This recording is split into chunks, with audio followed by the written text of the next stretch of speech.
The nature volunteers व world research organisation पहली बार राष्ट्रीय शहरी जैव विविधता संरक्षण सम्मेलन का आयोजन इंदौर में कराने जा रही है, जिसमें देश के नामी शहरीकरण तथा जैव विविधता विशेषज्ञ चर्चा करेंगे।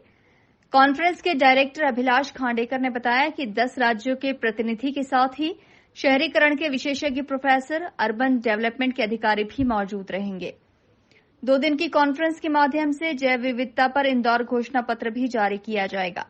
6 अगस्त को राष्ट्रीय जैव विविधता का सम्मेलन होने जा रहा है, जो पहली बार हो रहा है और देश के अलग अलग प्रांतों से विशेषज्ञ इसमें शिरकत करेंगे। The nature volunteers, world researchers association, जैविक सेतु, इकोसोल्स, इस तरीके के जो संगठन हमारे साथ में हैं, ये सब लोग मिलकर ये कार्यक्रम कर रहे हैं और देश भर के स्मार्ट सिटी इसमें मदद कर रही है हमारी।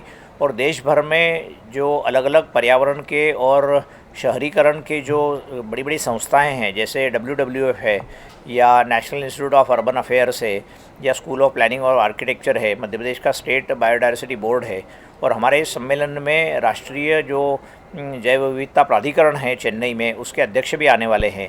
तो करीब 6 से 8 सेशंस, टेक्निकल सेशंस होंगे, उद्घाटन होगा और उसके बाद में 6 तारीख को केशर पर्वत महू पर हम इंदौर डिक्लेरेशन, इस कॉन्फ्रेंस में जो विशेषज्ञ लोग बोलने वाले हैं, जो सुझाव देने वाले हैं, उसको एकत्र करके पूरे देश के लिए अर्बन इश्यूज़ को लेकर जो जैव विविधता का संकट सामने आ रहा है, उसको इंदौर डिक्लेरेशन के रूप में हम सबके सामने लाएंगे और सरकारों को हम ये आगाह करेंगे कि यदि हम जैव विविधता नहीं बचा पाएंगे तो शहरों को भी संकट का सामना करना पड़ेगा। तो इसलिए ये इंदौर डिक्लेरेशन, जिसमें सुझाव रहेंगे और उसके साथ में हम सरकारों को पॉलिसी बनाने के लिए भी विवश करेंगे, क्योंकि बायोडायवर्सिटी एक्ट 2002 में आने के बाद अब 20 साल से ज़्यादा समय हो गया है, लेकिन फिर भी उसके प्रावधानों का ढंग से उपयोग नहीं हो रहा है।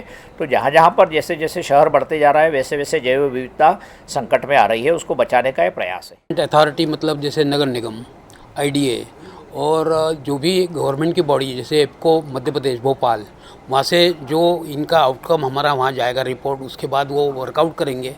इनको इंस्ट्रक्शंस आना चाहिए हिसाब से, तो कि पेड़ वगैरह, पेड़ पौधे सब बदलना पड़ेगा आपको। मतलब जैसे अभी अपन कह रहे हैं कि पाम ट्री लगा देते, पहले फार्म हाउस करते पाम ट्रीज़ लगा देते। Palm trees is not echo friendly, बिल्कुल नहीं है। एक सीमेंट का खंभा हो जाता है और छोटा सा ऊपर एक फूल जैसा एक पत्ता आ जाता है, बाकी उसमें बर्ड नहीं बैठता है, कुछ नहीं, इको फ्रेंडली नहीं है वो।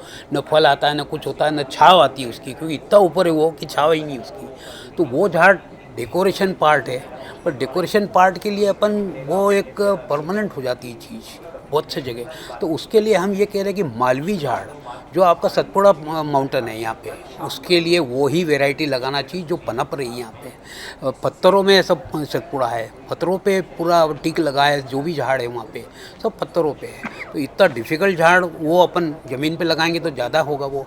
बाकी वैरायटी बताने की ज़रूरत ही नहीं है आपको, वैरायटी तो हम कंटिन्यूस दे रहे हैं लिस्ट लोगों को।